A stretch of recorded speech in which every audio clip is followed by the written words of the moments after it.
What's going on, you guys? Brian Norman Sr. comes out and gives another sparring story, but this time it's between his son and Terence Crawford. And it's been a rumor going around how that session really went.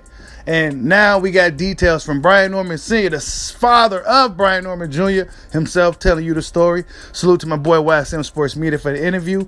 Check out what he had to say. With that, can you speak on that? On record, I'm going to say, man, it was great work. It was great work. I respect Terence Crawford as a fighter. I respect Terence Crawford as a man. I respect him as a family man. It was just good work. You know what I'm saying? But I will say all that bullshit about, they offered, Big Bomac, he offered us to come up to sparring.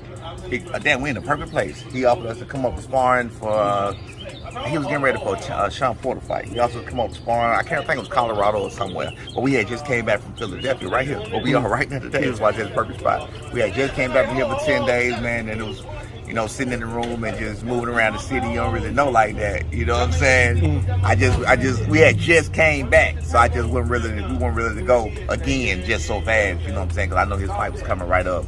So that's the only reason we didn't go. But as far as the work was phenomenal. You know what I'm saying? Terence Crawford was a great dude or whatever else. It was just good work, good solid work, man. Ain't no beef, ain't no problem. Now, after hearing what he had to say, I know a lot of dudes go hop in the comment section crying. Oh, we talking about sparring. Oh, he lying. Well, I mean, look, sparring is just practice. You can have good days, you can have bad days, right? You could be working on something. You could just simply not just be feeling it at all. But whatever the case, it seemed like a lot of fighters today in boxing, a lot of younger fighters seem to have really broken the code. That seemed like that was like an unspoken code in boxing to really, what happens in the gym stays in the gym. What happens in sparring stays in sparring. But it seemed like more and more as the years go by, fighters start to reveal a lot more things that happen in camp. It could be for many reasons. It could be for reasons where this fighter may not be getting an opportunity, but then you hear rumors that this guy is whooping on this champion or this former champion and sparring. Oh, wow, who is this guy? We got to check him out. You know, it could be that way to help catapult a fighter's career, right? Some fighters you may never heard of until you heard about a sparring session, a la Errol Spence Jr. and Floyd Mayweather, right?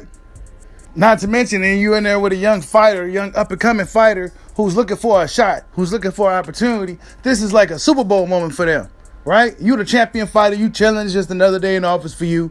And there's a young fighter, excited, motivated, hungry, looking to prove himself, to show everybody that he belongs, right? Yeah, shit like that can happen, man. It can happen to any fighter, any top fighter. So, yeah, I mean, sparring is sparring. Terence Crawford, whether Brian Norman Jr. got the better of him in camp is irrelevant. Details as to what happened. Did he hurt him? Did he stun him? Did he beat him up? Was he getting the better of him? Was he faster? He didn't get into those details, but he said it was simply some good work. And whatever the case may be, I'm more interested in seeing how Brian Norman Jr.'s career plans out, because now it could be a good thing or a bad thing. You're hearing these rumors about a guy in camp thrashing guys, whooping on guys. It could be a bad thing to where guys in the professional ranks decide to stay away from you, right? Or it could be somewhere to where a promoter is interested. They see that you could be marketable. They see they can market you. And then they can go ahead and, boom, there goes your career right there. But then again, who knows? A guy like Brian Norman Jr. may be on the outside looking in if he's too good for his own damn good, right?